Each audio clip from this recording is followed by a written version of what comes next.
board games. A lot.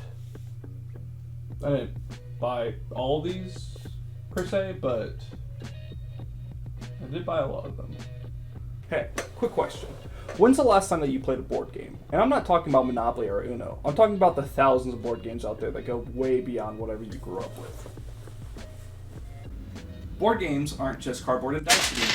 They're strategic, they're storytelling, they're creative, and they're a whole lot of fun fit into a small little box. They'll make you laugh until you cry, and they'll even test your mind.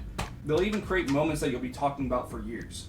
First off, board games are one of the best excuses to actually spend time with people. We live in this current digital age where everybody feels the need to just put on Netflix or YouTube when they're in front of their friends, even though they'll probably just be on their phone doom scrolling. But board games actually make you sit face to face with people. You're joking, you're talking, you're scheming, you're even competing if you're into that. Or you're working together to do a simple thing like saving the world. So, the world of board games is huge, and I'm talking about thousands and thousands of games huge, but I truly believe there is a board game out there for everybody. So if you're into a certain thing, maybe it's fantasy, maybe it's mystery, maybe it's crime solving, there's board games for all of those things, and if you want to get into board games, I would suggest starting with those themes.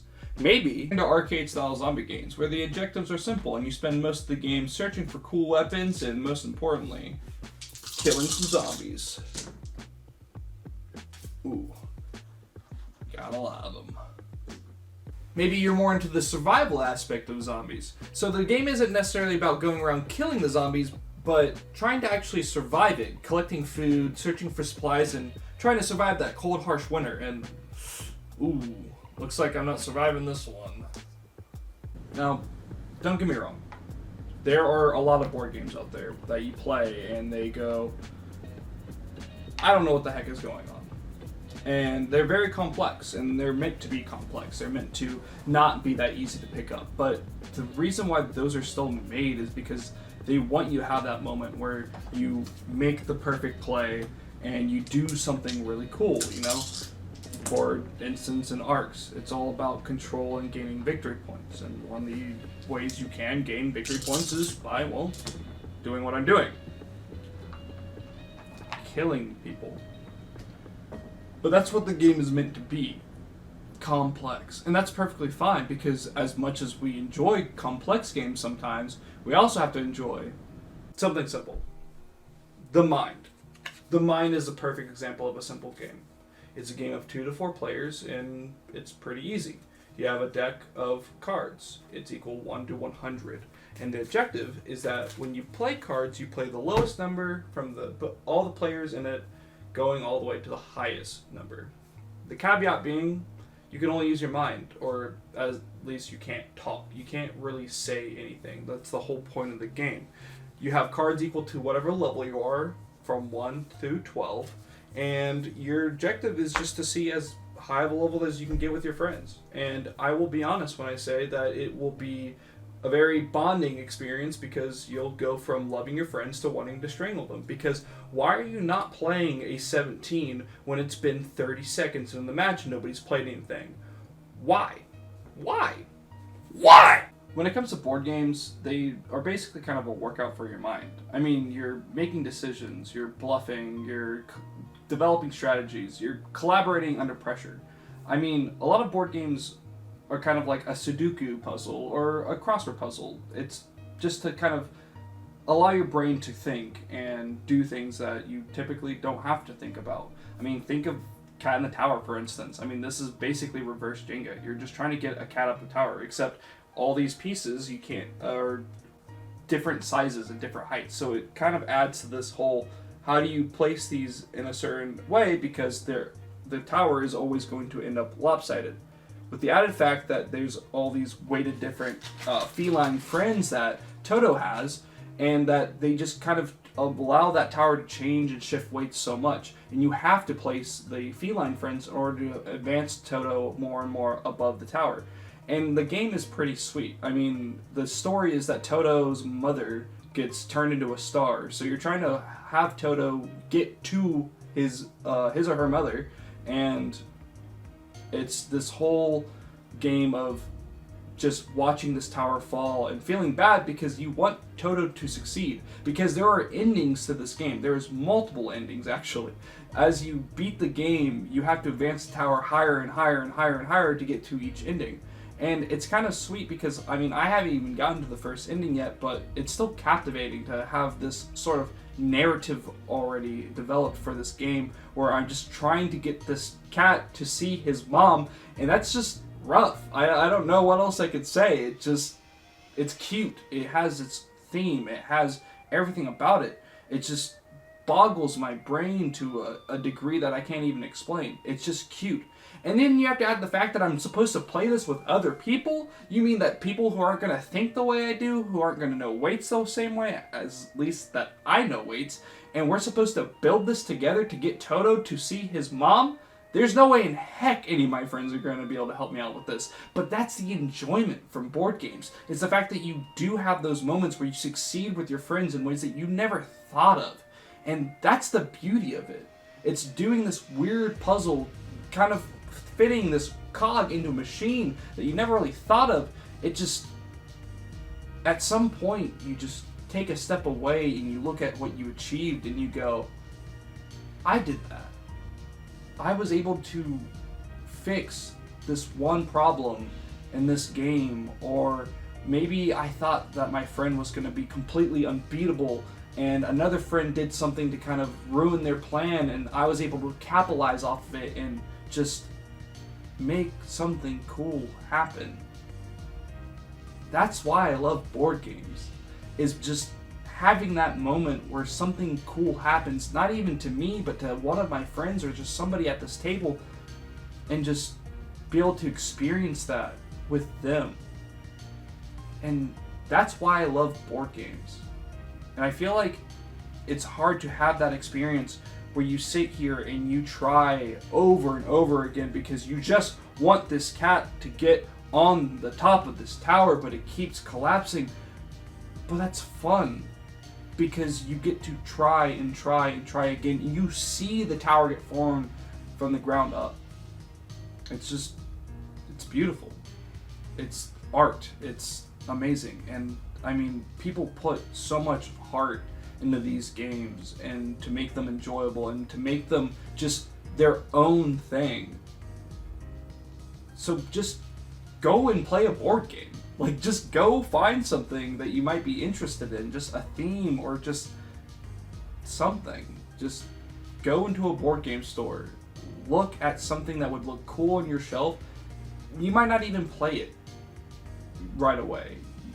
Just buy it and just try it and convince a friend to play it, because I'll be honest, it shouldn't take hard to convince your friends to play a board game.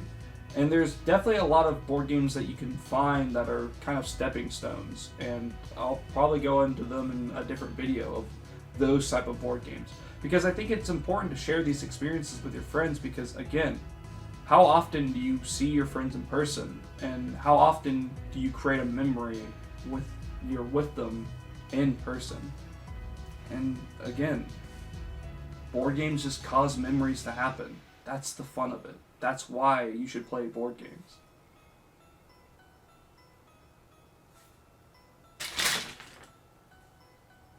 I'll get it next time.